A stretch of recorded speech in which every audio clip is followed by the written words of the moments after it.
What's up, everybody, and welcome to the Justin Ford podcast, where I'll be releasing life-changing principles and valuable information focused on all things faith, finance, family, fitness, real estate, and so much more.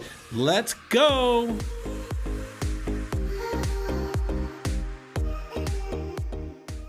What's up, everybody, and welcome back to the Justin Ford podcast. Super excited to be with you here again today. Hopefully been doing great since the last time we spoke. Guys, if you are enjoying the show, do me a favor, go ahead and hit the subscribe button here on YouTube, or go ahead and subscribe to your favorite podcast platform.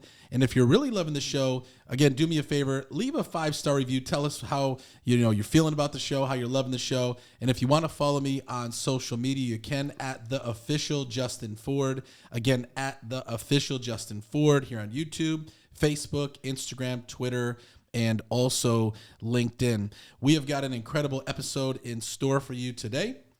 But before we get into that, I want to remind you that this episode is brought to you by my friends over at Next Door Lending. Next Door Lending is a team of professionals that believe everyone should be treated as if they live next door. The founders and team members have more than 150 years of combined experience helping clients all over the country choose the best loan program to help you accomplish your goals. Next Door Lending is currently licensed in 21 states and has a team of over 100 loan officers specialized in helping you get the best rate and terms. Whether you're looking to refinance your home or you're looking to purchase your next home, call my friends over at Next Door Lending today at 888-885-3667 or visit their website at nextdoorlending.com. Guys, this is another segment of our Real, Raw, and Uncut episode here in the Justin Ford Unleashed podcast. I've got two amazing guests in the studio. We've got Joy Ford, my lovely wife. She is back. Hey. And we've got Jennifer Skulley in the house. Hello. Excited to be with you today. And for those of you guys that tune into our show, you know that we talk about a lot of different things. When we started this podcast a little over a year ago, I didn't want it to be just a traditional real estate podcast. There's so many of those, but really wanted to talk about life, talk about, faith, family, finance, things that we go through, struggles that we have, things that we overcome.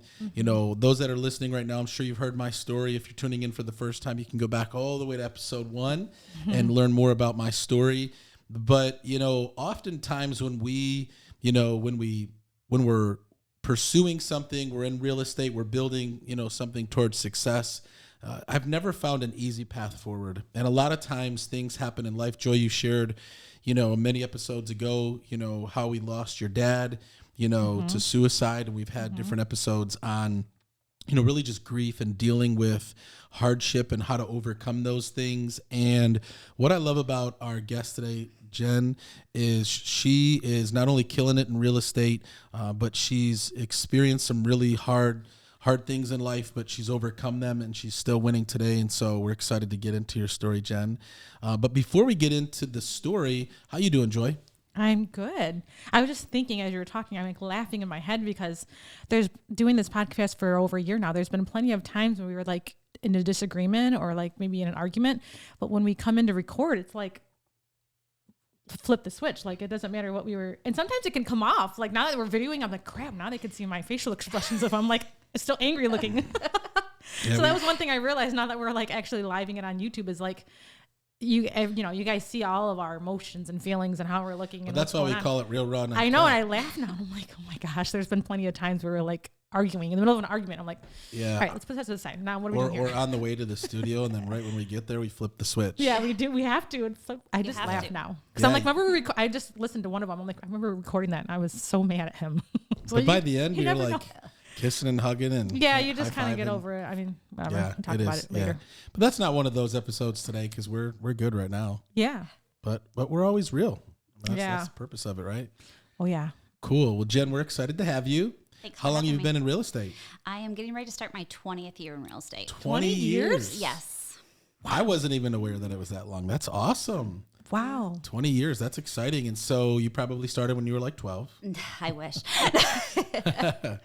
What made you want to get into real estate? Well, my mom sold real estate when I was growing up. So you're a second generation. Second generation. That's awesome. And my stepdad actually was the head assessor for the city of Pontiac. Oh, wow. And after retiring, he was an appraiser. Okay. So that was real estate's just always been part of our life, part Yeah. of our, the dinner table So conversation. you grew up in the industry, basically. I can read an old MLS book better than anybody. Wow.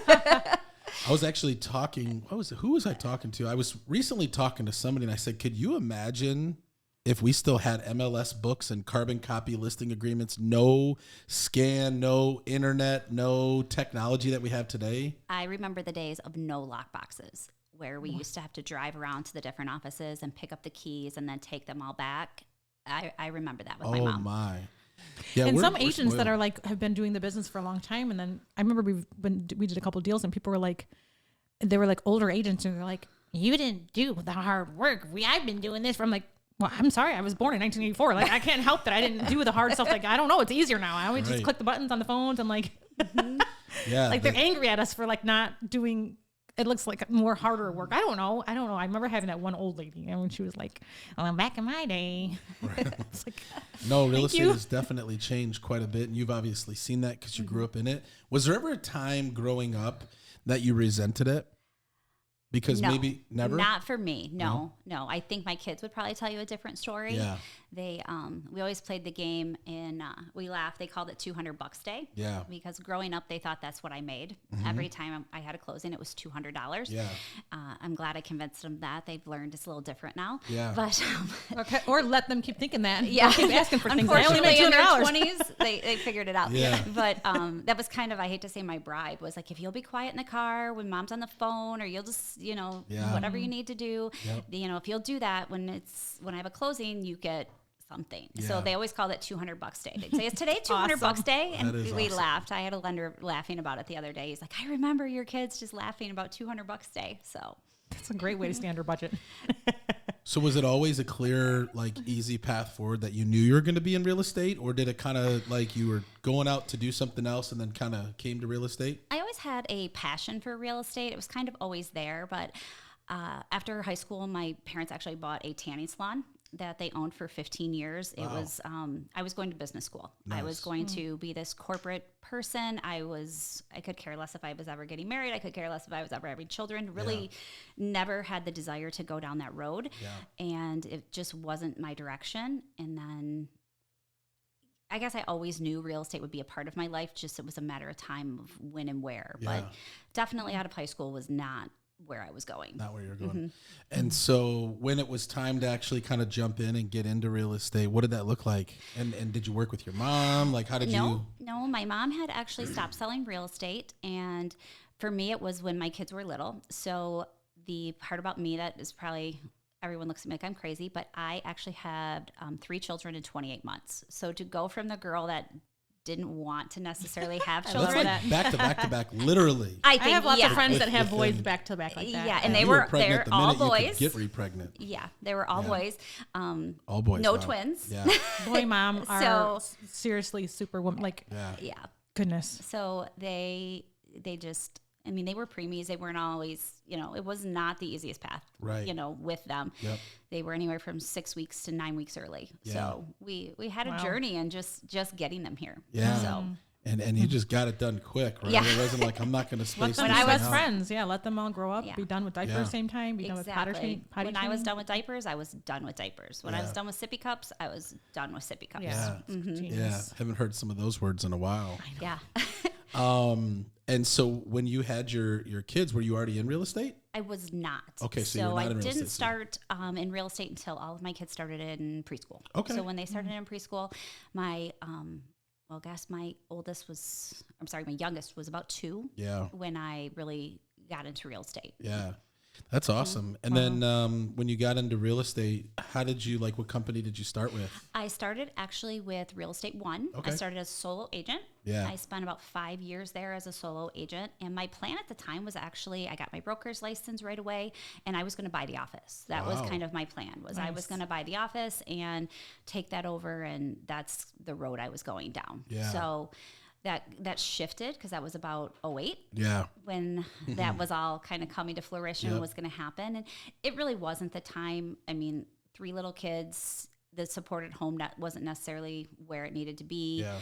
And the office itself really wasn't where it needed to be. I kind of realized I was the only one working full time. Most of the other agents were retired. Yeah. So it was kind of I don't think this is the right move right now. So you kind of figured that out early on. Yes. Sometimes people don't figure it out until they've already bought the franchise or become open things up, and they're like, oh yeah, this is not what I really wanted to do.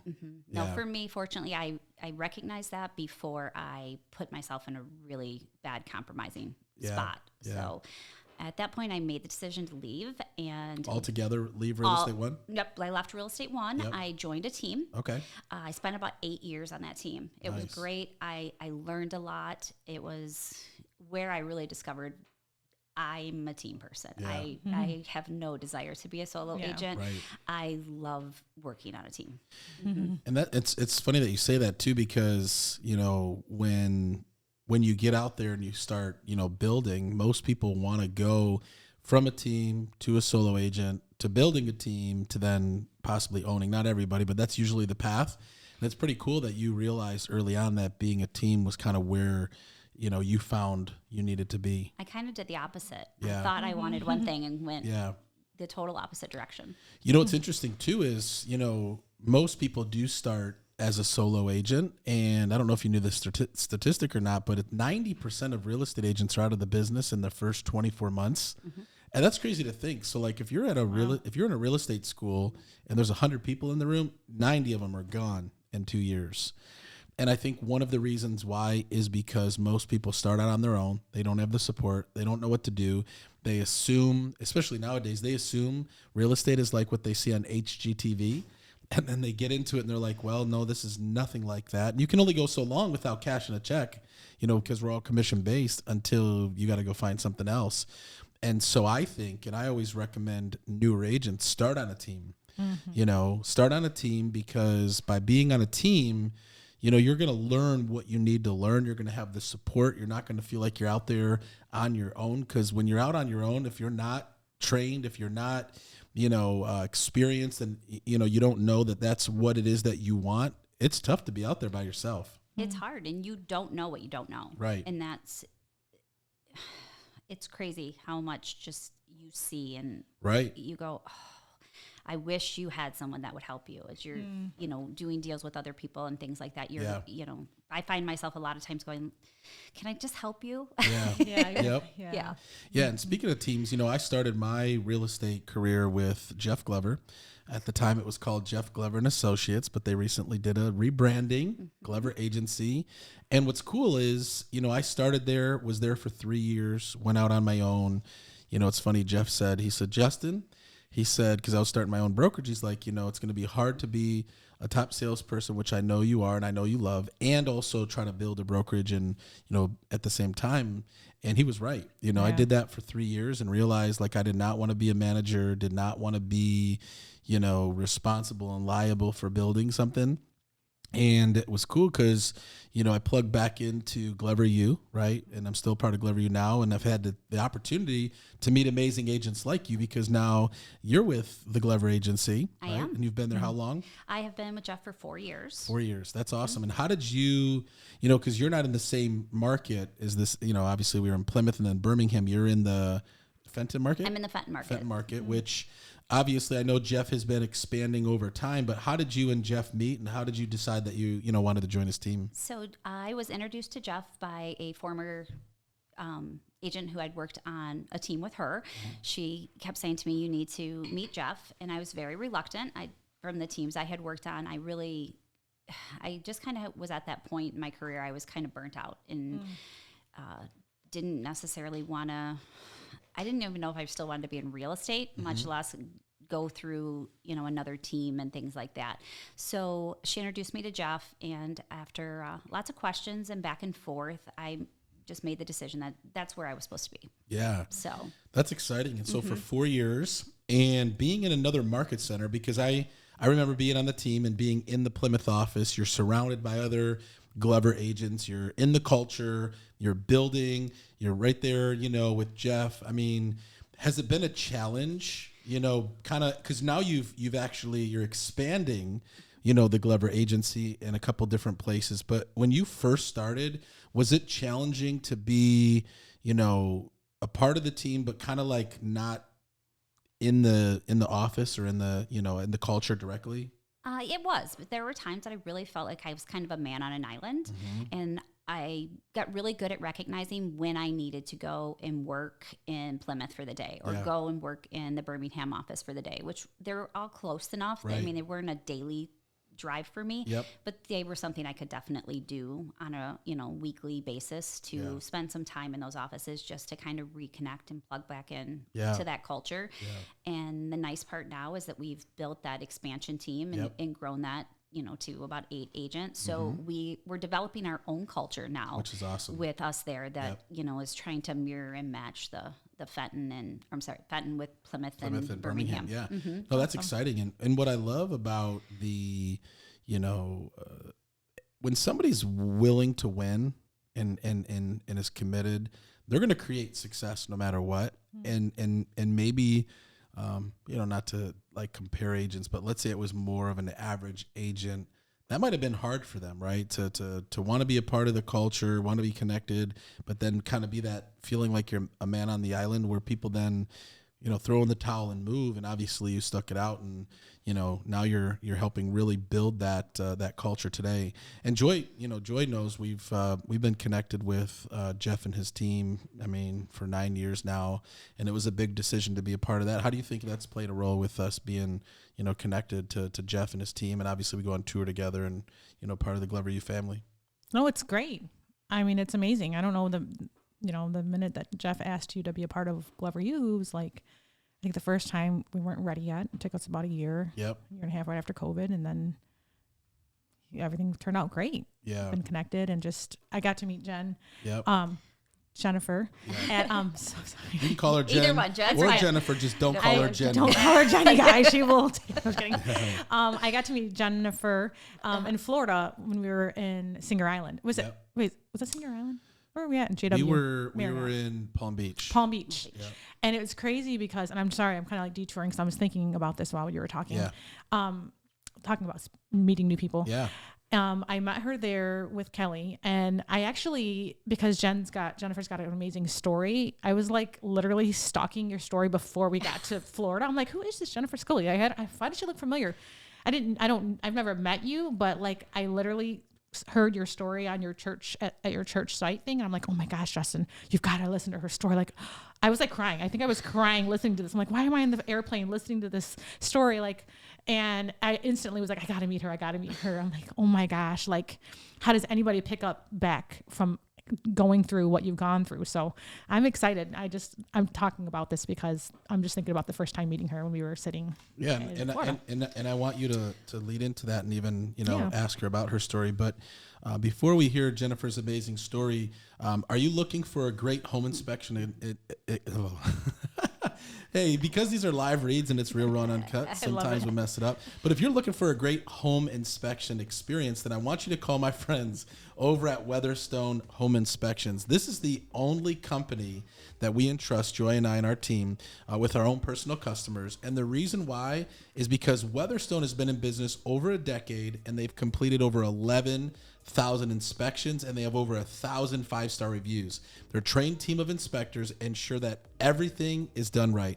Contact my friends over at Weatherstone today at 586-651-6556, or you can visit their website at weatherstoneinspections.com. That's the first time I've ever messed up on a live read. I love that. It's going to be a great But it blooper. is. It's real raw and uncut. Listen, I'm not a perfectionist or anything, but enjoyed. So going back to Jennifer's story, you told me I needed to hear it, and I eventually heard it, and that's why we're here today, because, you know, we all go through things in life, you know, right. and some of them are completely out of our control, and it's how we choose to go through those things. And so and how you when you go through something, how you choose to move forward in life. Right. Like, how does that, I'm sorry. We brought these tissues. I know. I'm like, gosh dang it. I'm like, Justin, why am I on this episode? I'm going to be like a biggest baby. So, but anyways, because I listened to your story, and like, you know, you meet people and you hear stories and you're like, how did you move on? No different than my story. Like, people are like, how did you move on? Like, how did you? And it's such a process. There's like no overnight pill to take to be like, I'm going to be better tomorrow. I'm going to be better next year. It's the longest, hardest process when you lose someone in your life to have to now move on without them. And it's crippling. And I had said that in the podcast. And when I had talked about my dad, and I cry because I'm just such an emotional wreck all the time. Cry. Not really, but You have permission. I just am excited to have you here, and I'm going to probably cry for you. I'm so sorry. So you can keep your It's makeup look okay. beautiful. No. I'm going to look a hot mess. And when I listened to your story, or I watched your video, I was crying, and I'm like, oh my gosh. And my heart was like, oh, because you just don't know someone's story. You don't ever know when someone's going through something, or what they've been through. Yeah, what they've been through, what they're going through. If they just lost someone yesterday, whether it's their dog, their kid, their spouse, anybody, like, people are going through things, and we cannot be too busy to ask how someone's doing. And not just ask how they're doing, ask them again, because a lot of times the first time we ask, they're not going to open up. They're not going to be like, I'm great. They're going to be like, I'm great the first time. Second time, they're going to open up. And I think in this industry and in life general, life can just get busy and stressful, and we feel like all these other things are so important, but yet we can't even look the cash register lady in the eye to be like, oh, how's your day? So I'm just happy you're here, and thank you for being here and being open to share your story, because Jennifer's, I don't know, take it away. Yeah, tell us about your story, and thank you for being here and even being willing to share your story publicly and openly to help other people. Yeah. Yes. So for me, I use the word story a lot, but in a way, to me, a story has a beginning and an end. Right. This journey doesn't end. Yeah. So it's to me, it's kind of more of the journey and the experience than it is a story. Yeah. The events are the story, Yeah. but the rest is really a journey, Yeah. and it doesn't stop. Yeah. And so as Joy's crying, the only thing that's going through my mind is some of the words that were said to me, and that is, tears are your emotional bucket is full. Yeah. So it has to dump. So you just might have a smaller bucket than I other people. I have this size bucket. So you have a small bucket. Dump it. That's all. So it just dumps more often than other people's do. So, we referenced a little bit earlier that I am the mother of 3 boys. Yep. I'm now also the mother of, 3 boys, plus I have 3 stepchildren as well. So, we have a lovely little Brady Bunch, blended family. Blended families in the house. Yes, yes. So, but I guess my journey really started in 2012. Yeah. I actually lost my middle son, West, in a drowning accident. Now it's my turn, Joy. I know. You're allowed to. So West had gone to a friend's house to play. I knew that they lived on the lake, and they were going to be swimming. I didn't really know that they would be kind of, say this as delicately as I can, kind of left alone. How old was West? He was 11. 11. He was 11. Yeah. Which he's not that's not like an age where they're not like they're 3 and 2, like just they fell in the water. It's still it doesn't matter. Boys, swimming right. and It swimming in general, doesn't- water definitely in be general. supervised, Yes. yeah. Yes. And it's, Wes could swim. We had a pool in our backyard. It was never something where if you would have said to me one of my children would drown, I would have told you were crazy. My kids can swim. That would never happen. Right. So that, the shock in that just in itself, but that kind of just, it set, I guess that everything in motion, completely changes who you are, changed who I was. It changed everything. Yeah. I don't want to say as you can imagine, because most people can imagine. Right. It changed everything. So for us.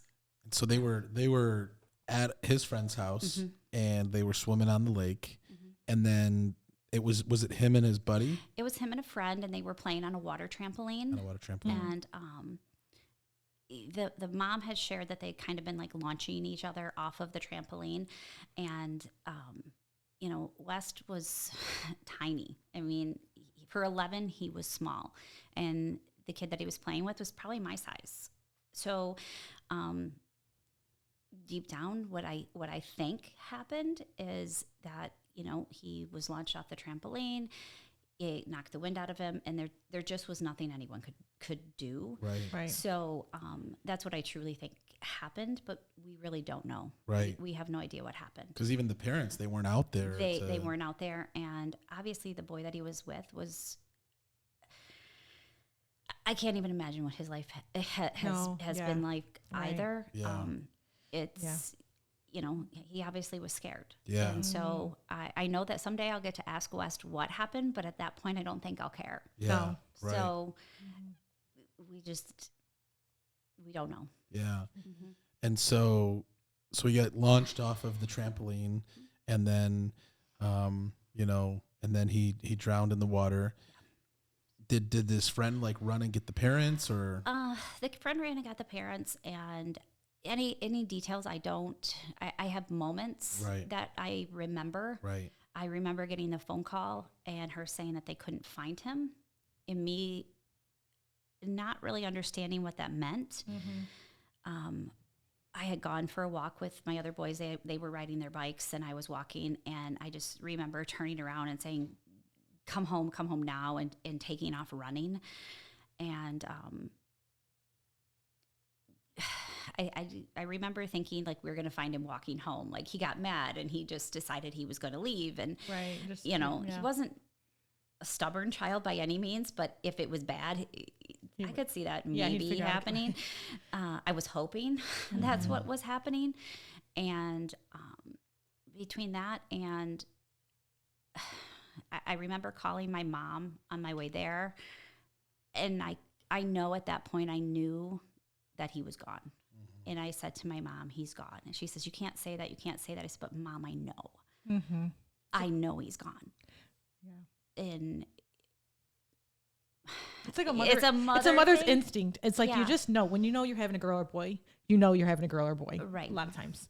Yeah. So when you just feel something in the pit of your stomach, you're like, no, I know. Yeah. And I knew. And I couldn't tell you how long we stood there and waited. I just remember standing there thinking, it's getting dark. It's getting dark. You have to find him. I cannot leave him. I cannot leave him in the water. You have to find him. Right. And I remember when they actually pulled him from the water. I don't know what the noise was. I don't know if it was a scream. I have no idea. I've had people come to me after and say they lived on the lake, they were there, and whatever noise that was that I made, just like the woman's words to me were, your voice just haunts me. And it was like, I'm sorry. Obviously the thing you learn is people say things to you that are really odd, and I don't think they realize what they're saying to you. But it's it came from way deep down that you've never you made a noise and a scream that you've never. I don't know what that was. Yeah, you're like, I don't even know what. Yeah. So at that point, they just took him, and we spent probably an hour or so. It could have been longer at the hospital, just waiting. And I have moments of flashes of things like I remember we were at Hurley Hospital in Flint, and I had toured the emergency room like a few weeks before that. And it was a new facility, and I remember them saying to us, the further you go back, the worse it is. Well, we went all the way back and through. And I remember passing the gurney in his clothes. Swim trunks were on there. And that's like one of the big flashes. I would say if there's a dream, that's what I see is that. Yeah. And just waiting and them coming to us and telling us that he was gone. Yeah. And how like Joy said, you can't. It's been 10 years now, right? You think about it. Yeah, 10.5 years. It's about the same time as your dad too. Pretty close. And it's like, and I know you and I talked when you first shared the story, all I can think is like, how do you continue to move forward? Like, how do you continue to, like, because now you still have, at that time, two sons Yeah. that you Right. have to be strong for, you're married, like how do you move forward? Like, how did you move forward? Yeah, exactly. With your husband, and Yep. how did you guys? The biggest thing was 1 minute at a time. It really became 1 minute at a time. For me, I just kind of went into taking care of business mode. It was, this has to be done, that has to be done. That's kind of how I just function, is I just take care of things. And the two things for me that were my reason in moving and even functioning was I still had to be Wyatt and Colt's mother. There was no choice. Right. They had lost their brother. They were not going to lose me. And a lot of people had said that to me through, in different conversations was, well, I lost a brother, but I lost my parents too. Or I lost, this person, and I lost my mom also. I lost my dad, but I lost my mom also. And that was just something I refused to let happen to my children. And the other part for me was there was no choice but to turn to the faith part of things and get rid of the woulda, coulda, shoulda. Right. So I could woulda, coulda, shoulda myself all day long. Right. If I hadn't let him go there, if I had, Right. told him he couldn't get in the water, what could I have done different that would have changed that outcome? If we would have, gotten to him 10 minutes sooner, if this would have happened, that would have happened. And the hardest part was just stepping back and really looking at it and going, there is nothing anyone could have done. No. This was God's plan. Yeah. This is what was supposed to happen. I couldn't have changed it. It had to go back to faith. Right. Every bit of it had to go back to faith. Yeah. And did you already have a relationship with the Lord at that time? Did this draw you close to the Lord? How did faith play that role? I have always had a very strong faith. I grew up, going to church 3 times a week, those kinds of things. It's always been part of my life, but it wasn't necessarily a daily part of things for me. It just was something that's always been there. I've always had that relationship and just kind of always had that on my own terms. And I had to really just go there. There was no question. I had to lean on my faith, because without that, there's no way. Yeah. No way I could have done this. Yes, it's true. And I know for Joy, that was the same thing, where we just, Yeah. same things, thinking about what could you have done? Yeah, her dad it's- called her the night before, she missed a lunch or something that they were going to get together. And it's like, there's nothing. There's nothing you could there's do to nothing you can change do. any of it. And so you go into, this mode of, I got to get stuff done, got to get things in order, got to take care of my sons. And, like Joy said, it's never that you get to a point, like you said, a story has a start and a stop, so it never stops. At what point did you,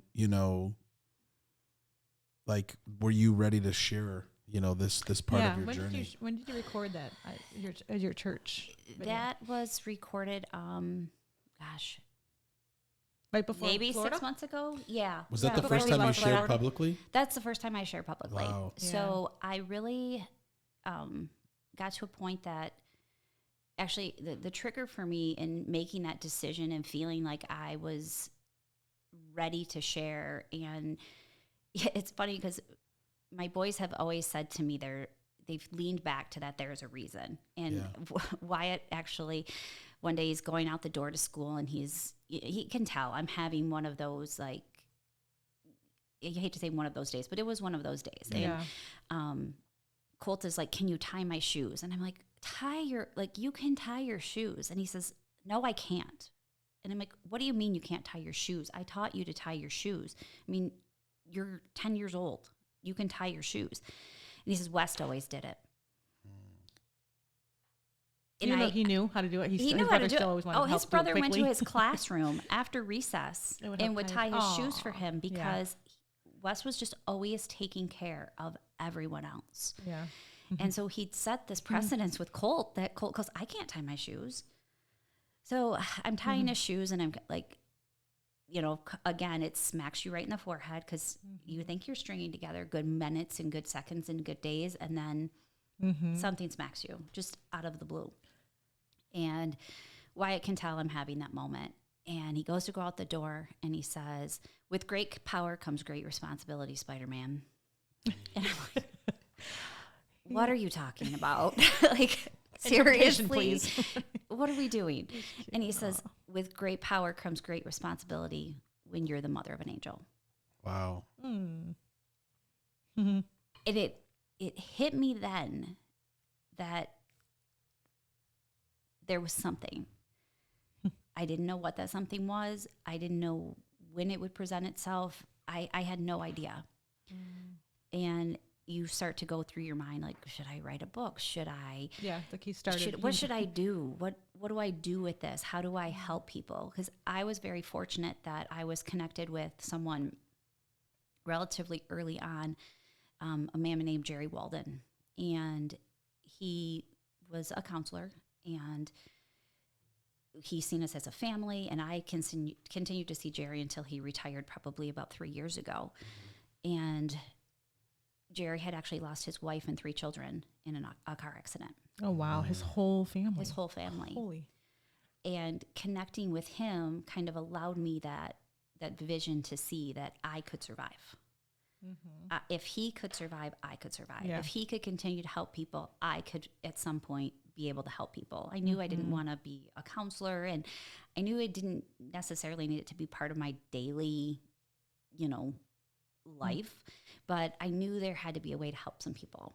And not long after the Oxford shooting was when it kind of came to me that I have to say something. Yeah. Because here's another set of parents that they're about to go down this road. This journey is in front of them. And by no means are they the same. And I would never compare, how one person loses somebody else to somebody else. We all have our own journeys and our own But the stories. journey, I was the gonna actual say, process of you grieving can't compare and going loss. through is still, Loss is loss. Yeah. Whether you divorce or you lose your dog or whatever way you lose something, you're still losing. It's now a new life, right? It's like, And for me, the thing, people will say to me sometimes, I shouldn't complain to you because what happened to you is worse than what happened to me. But your worst is still your worst. Yeah. It doesn't make it any less significant Right, to you if it's the worst thing that happened to you. So don't put that there. Right. It's not a competition. Right. No one wants to have the worst. Right. And so that's kind of when I realized I had to do something. Right. And so I started talking with Greg Erlinger, who was my coach through Glover U. Yep. And Greg said, I think I have a way for you to be able to start to share and, kind of put this out there. So he connected me with Adam from Unreal Media, Live Unreal Media. And I actually went to Cleveland and spent a couple hours with Adam. We talked quite a bit ahead of time. I'd watched some other people's stories and what they had shared. And he gave me the opportunity to kind of share where my journey had taken me. And that's where it kind of all started. Wow. And what type of feedback, or have you been able to connect with anybody that your story has really touched or helped? Because I know, even with my story, right? Like I've been sharing it for 20 years, and my prayer has always been, Lord, use the pain that I've gone through, to help other people. And we all, like you said, have pain. We all experience loss. We've all gone through hard times. And I love what you said is, you can't compare someone's worst with somebody else's worst because it's still your worst. I've never heard it said like that. And that's awesome. It's true. And, what I've realized is when somebody's brave enough to tell their story, you can't change what you've been through, right? However, if you're willing to share your story, which we all have a story, you never know whose life that it's going to impact. And so since you've released your story, how has God been using that to help others? Well, I've had a couple of different things where people a lot of it was people would reach out on social media and say, hey, I know a friend. Is it okay if I connect you with them? They're having a hard time. My answer is always absolutely. Yeah. I don't know that I can help them. All I can do is share my experience. Yeah. And I've had that happen. I have a lot of, I couldn't finish watching. I had to turn it off. Yeah. I couldn't finish it. Greg actually is one that said to me, I made it to 11 minutes and 36 seconds, and I had to turn it off. Yeah. So it's the whole goal in all of it is, and it's kind of been my, like, I don't know, I'm going to call it a theme, but for lack of a better way of saying it, thing that I've embraced is God gave this to me because it needs to impact somebody else. Yeah. And that's my great power, I guess, as the mother of an angel, is this happened because I'm supposed to do something with it. He's giving you a story because he's entrusted you to share it. Because not everybody's brave enough to share a story.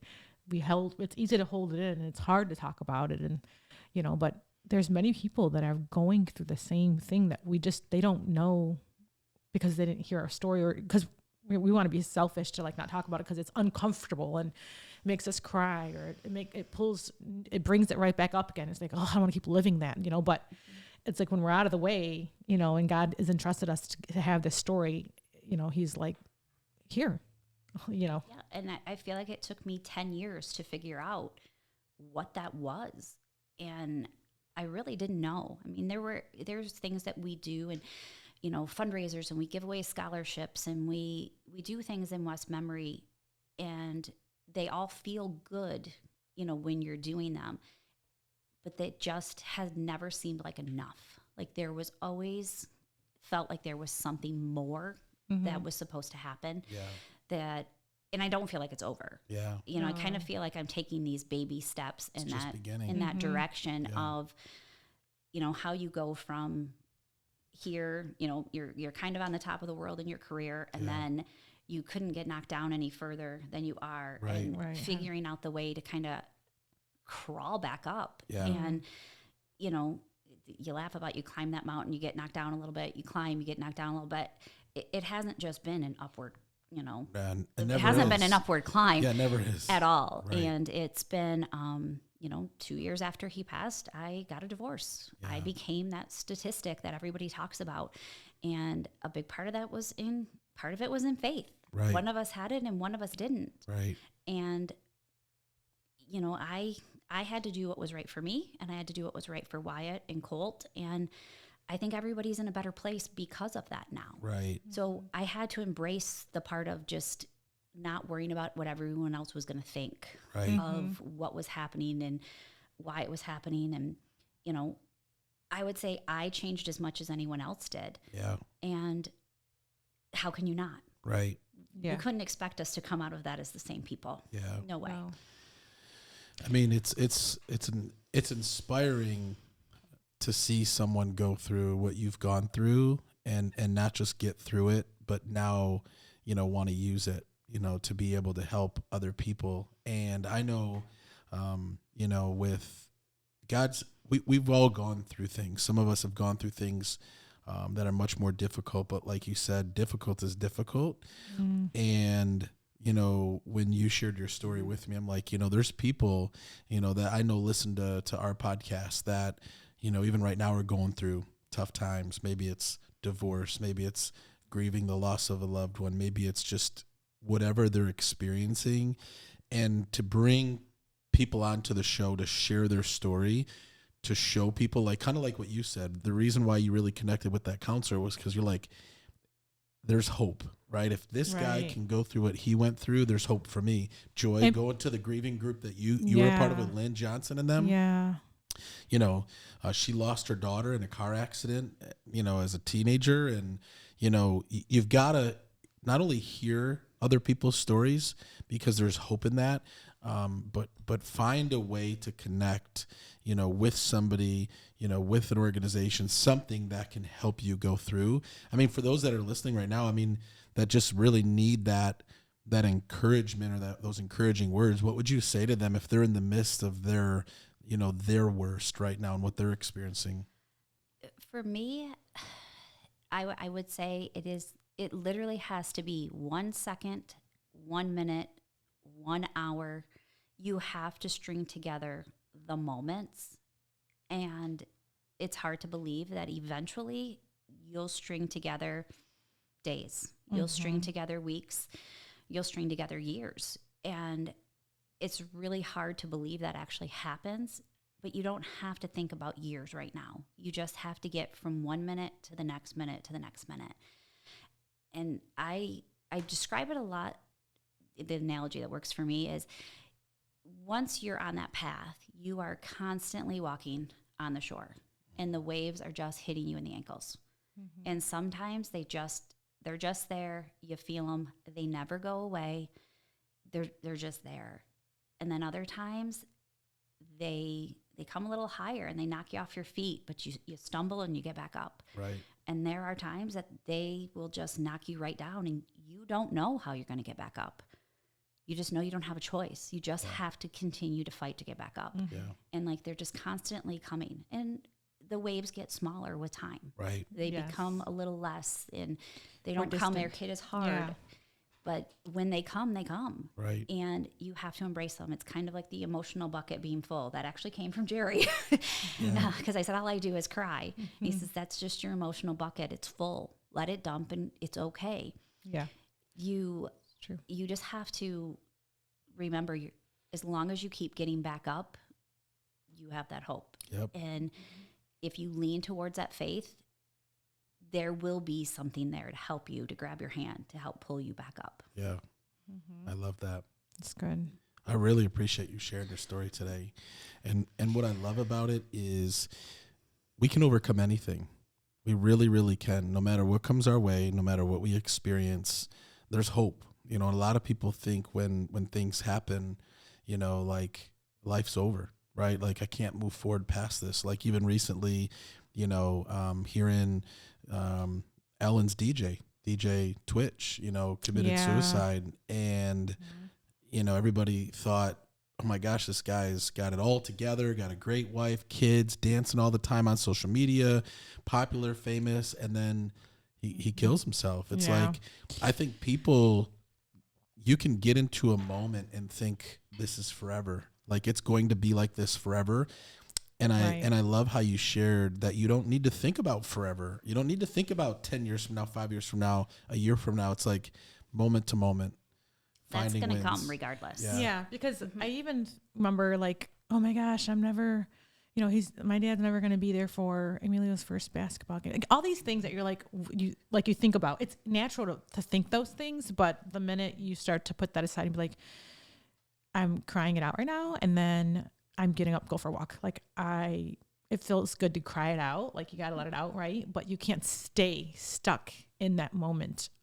You have to do something different. Do you have to go for a walk? You have to go do the dishes. You have to go get grocery. Like there's still things to be doing, but recognizing the feeling and the emotion of the grief is healthy, but don't be stuck in it for that day.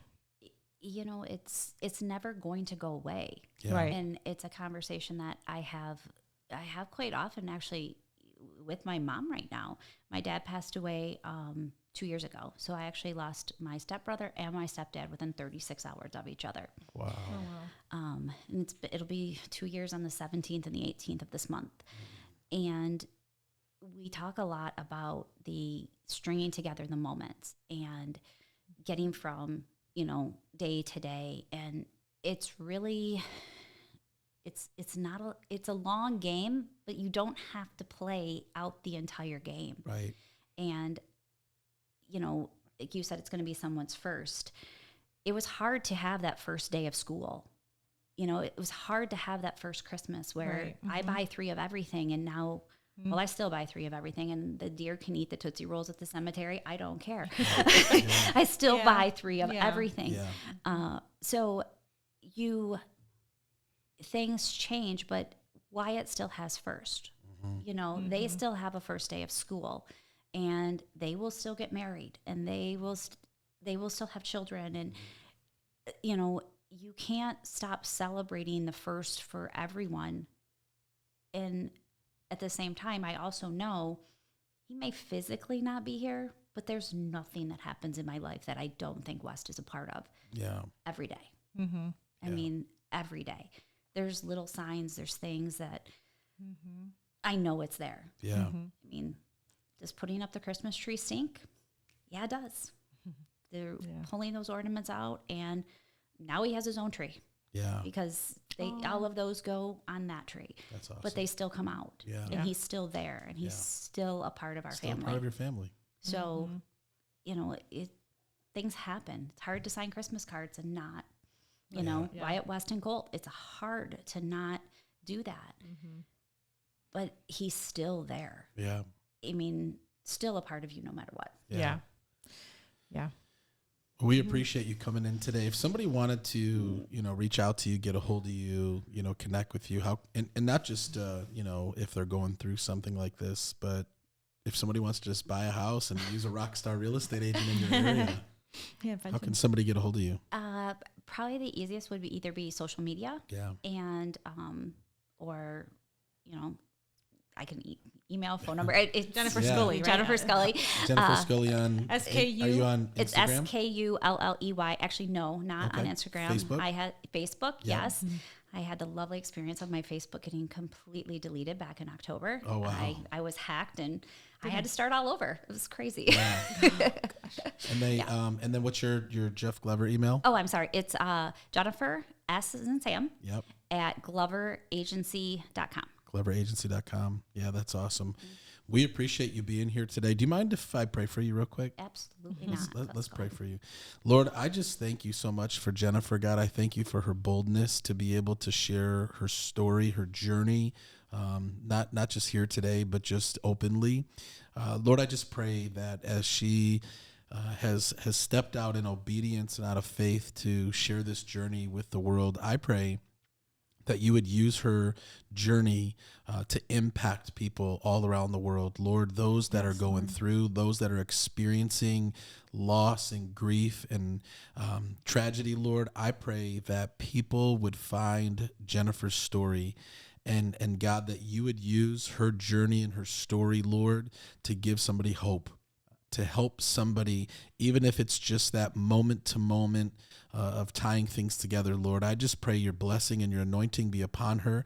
God, that you'd open up doors for her. Yes, Lord. Lord, that you just continue to bless her current marriage. God, that you bless her other children, Lord God, and just use them for your glory. Bless her real estate business. And God, I just pray that as she continues to share this journey and story with the world, God, that you would just, Lord, just use her to impact many, many people in Jesus' name. Amen. Amen. Great. Amen. Thank you. Well, guys, you know, again, we bring it to you real, raw, and uncut. We bring it to you faith, finance, family, fitness, real estate, and so much more.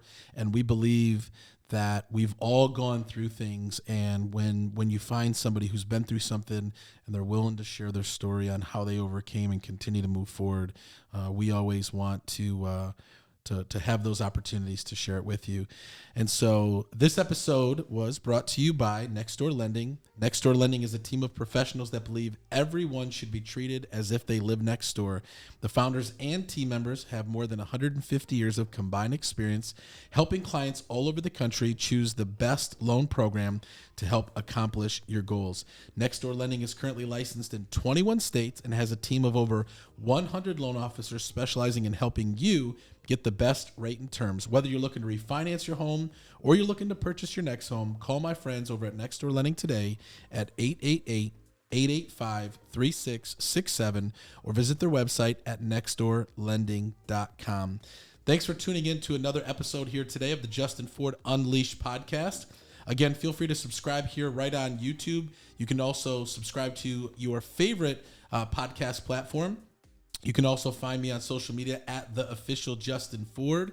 Again, at The Official Justin Ford. You can also find Joy and I at Justin and Joy Ford, Real Raw and Uncut on Facebook and also Instagram. Make sure you reach out to Jennifer as well. We appreciate you being here today. And I'm going to end the show as I always do with two things. Number one, it's not how you start. What matters is how you finish. And number two, with God, all things are possible. God bless you guys. Thanks for tuning in, and we'll see you on the next one.